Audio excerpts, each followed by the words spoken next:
So happy you could come along. We are joined, as always, by Greg Engert, beer director for the Neighborhood Restaurant Group, a James Beard Award nominee. The group includes Where We Are, Blue Jacket, the brewery, Arsenal, the restaurant, also GBD and DuPont Circle. Greg, it is always good to see you. Good to see you too. What is on tap this week? So this week we are featuring a very important and memorable beer from Stone Brewing Company that just came out. It starts off on a kind of a somber note, but it's ultimately a celebration of a really great guy in the brewing industry. His name was Matt Courtwright, and he unfortunately he passed away last year in a brewing accident at Stone Brewing Company. But you know, he was an amazing man and brewer. He was actually an architect who decided to leave his original field in pursuit of craft brewing, and he was one of the best brewers Stone has ever had.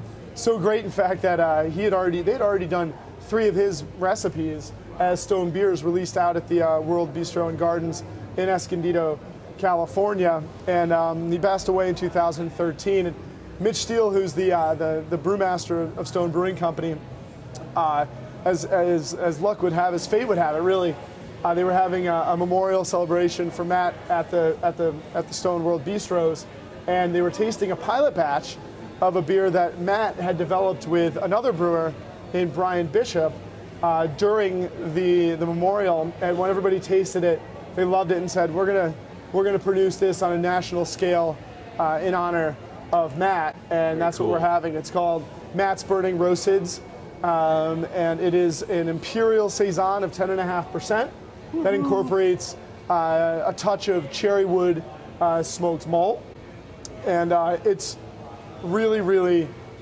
stunning, I think. I love this beer. And it's just a quick thing on the name, because it's kind of glaring. What's Rosids?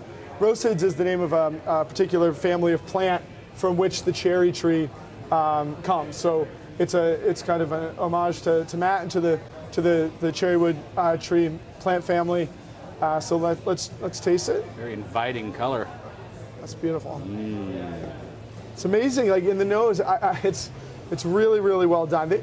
You get that great kind of saison note, but at this alcohol percentage, a super saison sort of percentage, a lot more of a kind of fruit, almost a banana quality, but also then like this great clovey spice comes through. The saison yeast still has its rustic kind of peppery, earthy, grassy note, and the cherrywood smoked malt is just delicately lingering in the background. It's not overwhelming. To Matt?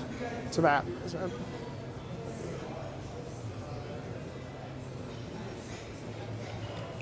Oh my!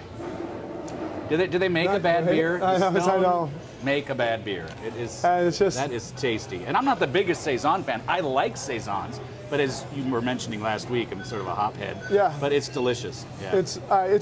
It's really great. And I think the trick here too is to make that smoke note from the cherrywood smoked malt. I mean, cherrywood is a cleaner kind of wood. It's never as spicy or meaty as beechwood is when you smoke malt with that, like the classic route beers of Franconia. Cherrywood will give you a little bit of a smoother smoke. It's less campfirey. It's more kind of meat smoky, a little bit sweeter and fruitier. So it's a perfect complement to that yeast-driven quality here. A little bit of sweetness, but it's not sweet at all. It actually finishes semi-dry. Fantastic creation. My memory fails me when we've talked about saisons in the past, but what might you pair this with?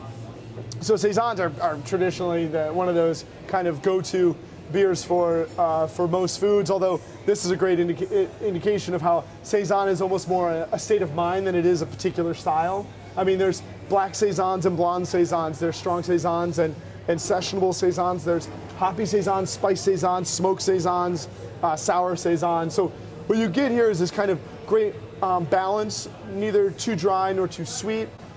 Excellent aromatics that are going to kind of season your dish. So when you think about this with food, then you've got this extra kind of smoke quality. So, you know, we think about things like seared octopus is really great with this. Effervescence digs into that richness.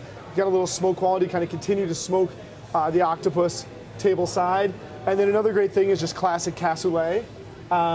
Effervescent, bright, bubbly nature is going to dig into the richness. We're smoking whatever meat is the base of the cassoulet, be it lamb or duck or what have you. and then that kind of peppery, clovey spice is an additional seasoning as well. Greg, thank you as always. Thank you. Everyone, please always do drink responsibly, and be sure to bring your thirst next time for another Beer of the Week.